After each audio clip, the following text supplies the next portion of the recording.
नमस्कार दोस्तों, आपका स्वागत है। भारतीय नीति जैसा चाणक्य, विदुर, भीष्म नीति के अलावा हितोपदेश, जातक कथाएं और बहुत सी नीति कथाओं में हमें जीवन का ज्ञान, नीति और धर्म की शिक्षाएं मिलती है।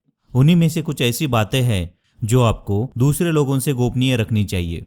शास्त्रों के अनुसार ऐसी कौन सी बातें हैं जो आपको किसी को भी बतानी नहीं चाहिए। कोई व्यक्ति अगर आपसे हर तरीके से आपकी राज जानने का प्रयास कर रहा है तो समझ जाएं कि वह आपका शुभचिंतक तो कतई नहीं है। वह तो बस आपकी शक्ति, कमजोरी, योग्यता के बारे में जानना चाहता है। ऐसे लोगों से सावधान हो जाए जो आपसे खोद खोद कर कुछ पूछ रहे हैं। तो चलिए दोस्तों, देखते हैं वो बातें जो आपको कभी किसी को बतानी नहीं चाहिए। उससे पहले दोस्तों, अगर आपने चैनल को सब्सक्राइब नहीं किया है तो सब्सक्राइब करके बेल आइकन को प्रेस करना ना भूलें। पहली बात, घर परिवार की बातें।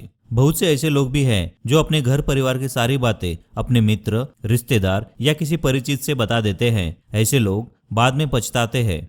इससे घर के सदस्यों में आपसी मनमुटाव और अविश्वास की भावना बढ़ती है। घर की बातें घर में ही रखने से जीवन सुखमय बनता है। पति पत्नी का संसार व्यवहार गोपनीय रखना चाहिए। बहुत से मूर्ख लोग अपनी पत्नी के साथ उनका व्यवहार कैसा है यह भी दूसरों को बताते रहते हैं। आप अपने परिवार की बातें हमेशा गुप्त रखें, अन्यथा सुनने वाले उस बातों का मजाक लेकर चले जाते हैं, लेकिन आप पछताएंगे। दूसरों की सहानुभूति हासिल करने के लिए आप कुछ समय के लिए जरूर राहत महसूस कर सकते हैं, लेकिन इससे आपकी कमजोरी ही प्रदर्शित होती है।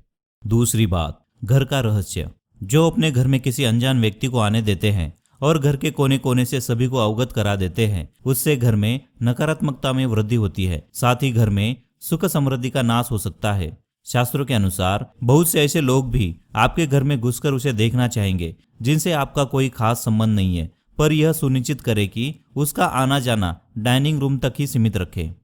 तीसरी बात, आपका धन। लोग जानना चाहते हैं कि आप कितना कमाते हैं। आप अपने धन को जितना हो सके गोपनीय रखेंगे तो आपके लिए ही अच्छा होगा। इससे लोग आपको कर्ज मांग लेंगे और लौटाएंगे नहीं। साथ ही घर में लोगों का आना जाना शुरू हो जाता है। इससे घर में अशांति और नकारात्मक ऊर्जा चली आती है। लेकिन ध्यान रखें, अपनी पत्नी से गोपनीय रखेंगे तो आपके लिए वही धन दुखदायक साबित होगा। इसलिए आप इस बारे में अच्छे से सोच विचार करके ही बात कर ले।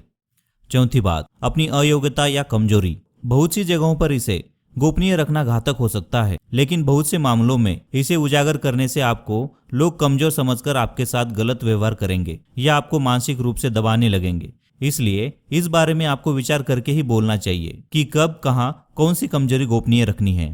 पांचवी बात, गुरु मंत्र, साधना और तप। यदि आपने किसी योग्य गुरु से दीक्षा ली है तो उसके द्वारा दिया गया गुरु मंत्र गोपनीय रखें। हालांकि गुरु मंत्र कई प्रकार के होते हैं, जैसे किसी ने आपको कुछ ज्ञान दिया या कुछ हुनर सिखाया, वह भी गुरु मंत्र है। इसके अलावा यदि आप किसी भी प्रकार की साधना, तप या ध्यान कर रहे हैं तो उसे भी गोपनीय रखें, अन्यथा वह निष्फल हो जाएगी। ऐसे करने से आपको कार्यों में लाभ मिलता है। छठी बात, आयु। हालांकि कुछ लोग आपकी आयु जानते हैं और कुछ जानना चाहते हैं, लेकिन यदि कोई आपसे बिना किसी कारण के आयु पूछता है तो उसे कभी भी बतानी नहीं चाहिए। कभी कभी ऐसे मौके या स्थान होते हैं जहां आयु बताना जरूरी नहीं होता, लेकिन आप ऐसा करते हो तो इससे आरोग्य से जुड़ी समस्याएं हो सकती है। साथ ही घर में धनहानि भी हो सकती है। सातवीं बात, दान पुण्य। आपने जो भी दान दिया है उसे गुप्त रखेंगे तो ही उसका लाभ मिल सकता है। गोपनीय दान देवताओं की नजर में रहता है और जो दान दिया उसे हर जगह बोला जाता है, उसका फल निष्फल हो जाता है। मंदिर में दान दे, किसी गरीब को भोजन कराए या किसी भी प्रकार का पुण्य कार्य करे तो उसको अपने तक ही रहने दे। यदि आपने इसे किसी के समक्ष जाहिर कर दिया तो समझे वह दान निष्फल हो जाएगा। तो दोस्तों, ये थी वो बातें जिसे आपको कभी भी किसी को बतानी नहीं चाहिए। वीडियो को लाइक और दोस्तों के साथ जरूर शेयर करें। साथ ही चैनल को सब्सक्राइब नहीं किया है तो सब्सक्राइब करके बेल आइकन को प्रेस करना ना भूलें। धन्यवाद।